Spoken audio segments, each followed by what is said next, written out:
How should one deal with frustrations in their life? And to answer that question, let me take you way back into ancient Greece. And that's when the Stoic philosophy was popular there. Remember, this week we are discussing the book called The Consolations of Philosophy, written by Alain de Botton. And today I'm going to discuss this idea on how to find consolations, rather philosophical consolations, for frustrations. And we'll take help from the book, and in particular from the book, we'll make sure we use Seneca's philosophy to answer this question. Now, Seneca, I'm sure some of you might have heard the name. He was a Stoic philosopher in ancient Greece, and throughout his life, he actually faced and witnessed quite a few disasters. For example, there were earthquakes that shattered Pompeii. Um, Rome had been burned to the ground. The people of Rome and the empire, they had been subjected to Nero. And not just that, Seneca had suffered personal losses too. For example, he had trained for a career in politics, but only in his early 20s he had succumbed to suspected tuberculosis, and then which lasted around 6 years and led to suicidal depression. Then he had faced exile also later in his life, and eventually, later in his life, he was asked, rather forced, to kill himself as a form of punishment by the ruler. But given all of this, there was something about him, and he was able to withstand the anxieties. And the answer to that was, in his words, he said, I owe my life to philosophy, and that is the least of my obligations to it. And that's exactly what we are trying to do this week. We are trying to find the answer to various problems, whether emotional or psychological, and use philosophy or philosophical ideas to deal with them. Now, let's come back to the question of frustrations. If we use Seneca's ideas, frustrations come from a simple fact that our wishes, what we have, and the reality that we have in front of us, they don't coincide. Our wishes somehow collide with that reality and make us suffer. And frustrations can be of various kind, and we'll discuss them one by one. So let's start with something that causes a lot of trouble for a lot of us. It's the anger. It's the ultimate, in a way, ultimate infantile collision, because we can't understand a lot of times, but it just happens. It just happens. Something surprising happens, and we're not able to deal with it. We get overwhelmed and we get angry. For example, we cannot find a remote control of the TV, can't find the keys. Let's say there's a traffic jam on the road. There's something wrong with our order at the restaurant. And so what we do, we get angry, we slam the doors, we scream, we shout, we get angry. And for that, we need to understand anger. Let's use Seneca's words or his definitions, and let's describe what anger really is. According to him, there is no swifter way to insanity. He says, many angry people call down death on their children, poverty on themselves, ruin their home, denying that they are angry, just as the mad deny their insanity. Then he goes on to say that they are enemies to their closest friends, heedless of the law. They do everything by force. The greatest of ills has seized them, one that surpasses all other vices. So clearly, a lot of negative things about anger he has written, and understandably so. Anger can be a really powerful emotion, and those who are at the receiving end of it, they may really suffer. Seneca suggests that if we follow reason, then we can understand it better and probably deal with it better. He says that how badly we react to frustration is very much determined by what we think of as normal. For example, we think that it is normal to not have a traffic jam. We think it is normal to not forget keys at home. So when that normal does not happen, we get angry. But what if we told ourselves that in a normal world, this happens? In a normal world, traffic jams happen. In a normal world, you forget things. If we do these kind of philosophical meditations from time to time, we may be able to come to terms with it. So just to give you a few examples, suppose when the dinner comes a few minutes late, just think about it. What need is there to kick the table over? It's okay. It happens in the world. Food gets late. Suppose there's a buzzing sound of a fly around you. Then think about it. Why should you let a fly infuriate you? Why it has taken control of your mind? Would you really do that? Would you be a slave to the fly's behavior? What if when something disturbs the calm of the dining room? Why go and just create a scene? Once again, why let them dictate your happiness levels? Why be a slave in terms of emotions to somebody else? Just understand, this happens. It happens in the normal world, in the real world. We should not let our wishful thinking, rather idealistic thinking, collide with the reality that we are given. If we understand that the reality is not perfect, it's going to make things easier for us.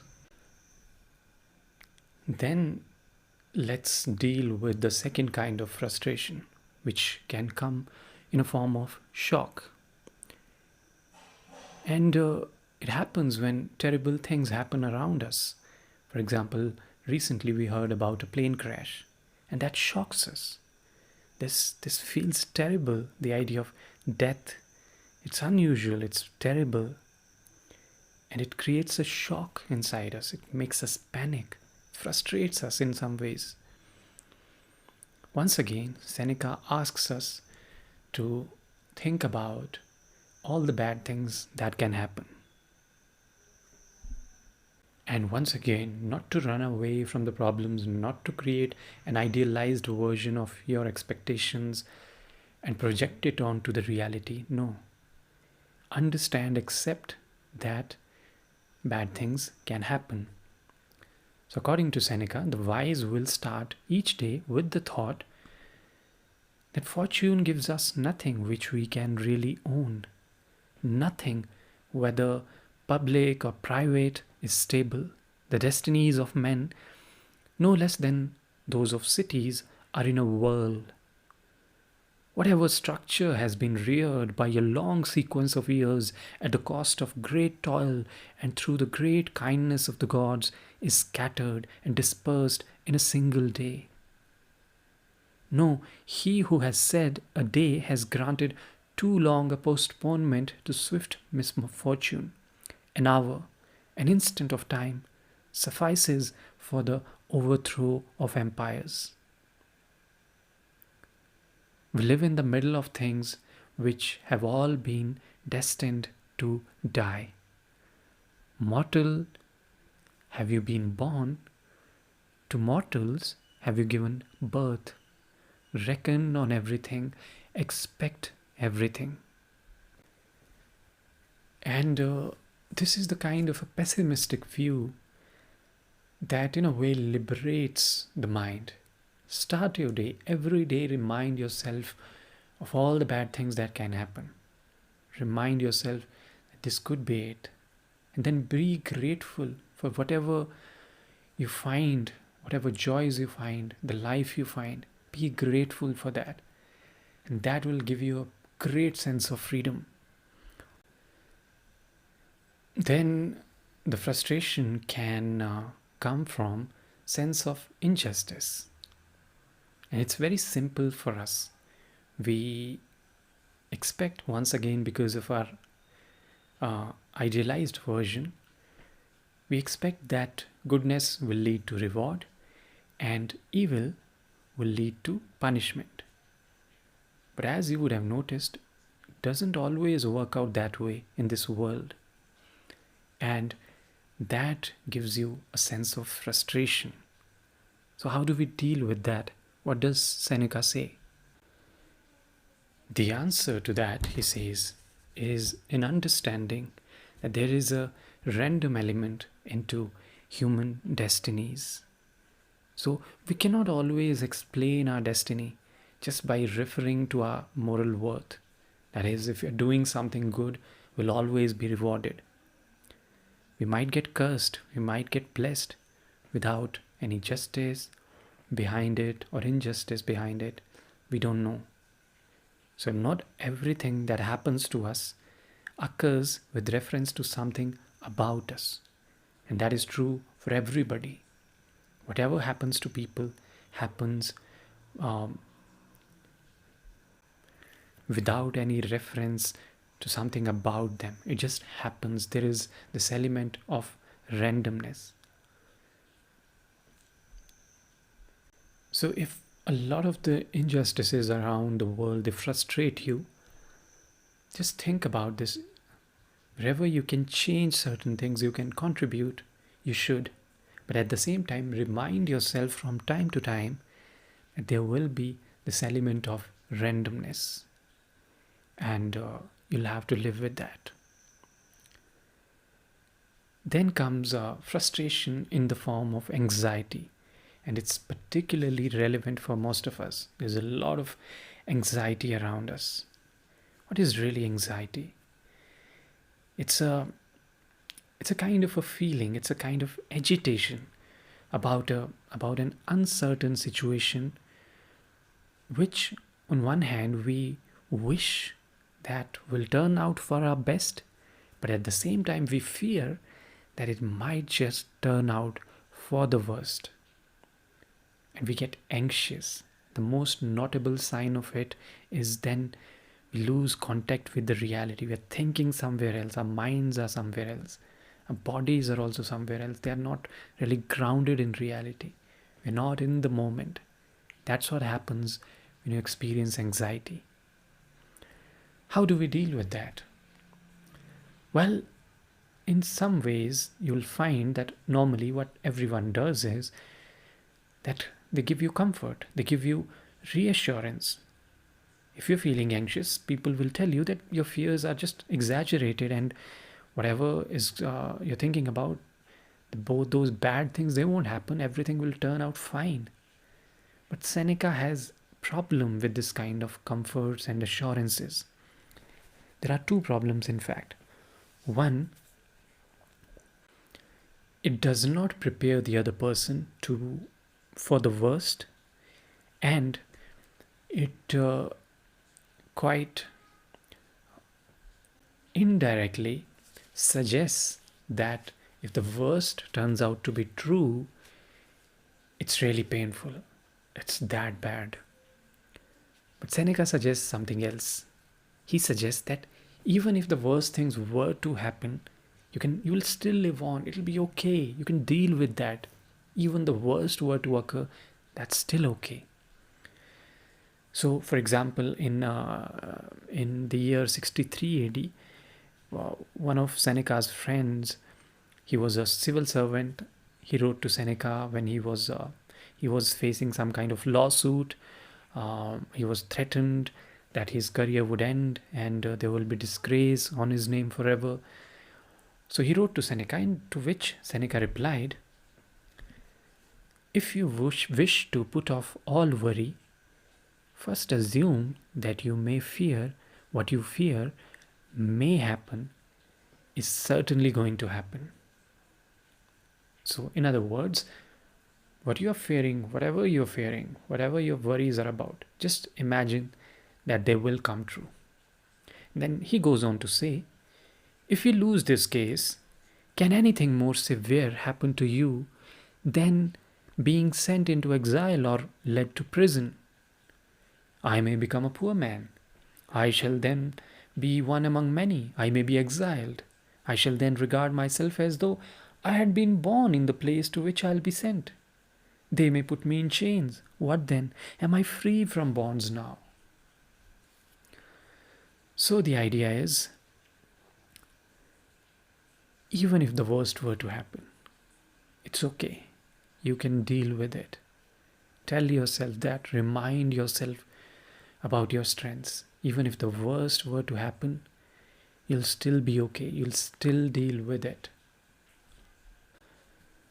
So that's an interesting way of finding comfort or consolation, because on one hand, it is providing you that kind of preparation, that you are prepared for the worst, and on the other hand, it's giving you assurance that if the worst happens, that's fine, you're okay. And to quote Seneca on this, he says, the wise man can lose nothing. He has everything invested in himself. The wise man is self-sufficient. If he loses a hand through disease or war, or if some accident puts out one or both of his eyes, he will be satisfied with what is left. So what happens is, a lot of times when we get this kind of anxiety in terms of our health, in terms of our fortunes, our wealth, our possessions, the thought that we might lose one or several of those things, it just makes us anxious. Then we stop thinking. What Seneca is suggesting here is to investigate and continue thinking rationally about it. And if you think long enough and carefully with calm mind, you'll be able to find out that it's not so bad. You can deal with it. It's okay. But if you just let it take over your emotions and then get anxious at the first thought and then stop thinking about it, then you might suffer. So the idea is not to just suppress this thought, but to explore this thought. Explore it in detail. And then you will get braver. You'll feel stronger. So sometimes acceptance can go a long way.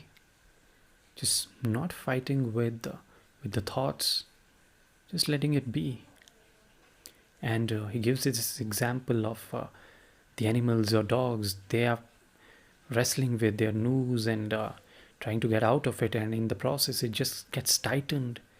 And that's somehow our relationship with our thoughts when they lead to anxiety.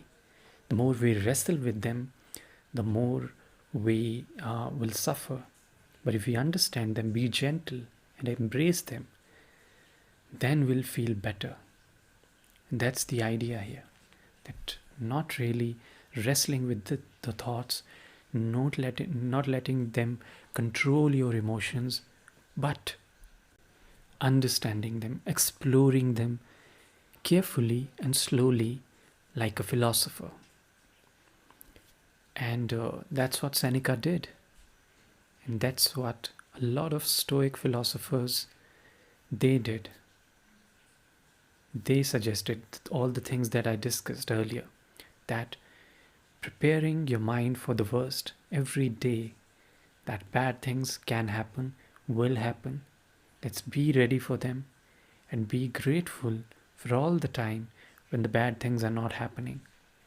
That does not mean they won't happen. They will happen eventually. Let's embrace that. Let's accept that reality. And that will bring a lot of peace to you. So that's about the idea of dealing with frustrations based on the Stoic philosophy, and in particular Seneca's philosophy. And we'll continue exploring this book called The Consolations of Philosophy in the next few episodes as well. So, thank you very much for listening, and I hope you will continue to join in the next episodes as well. Thank you.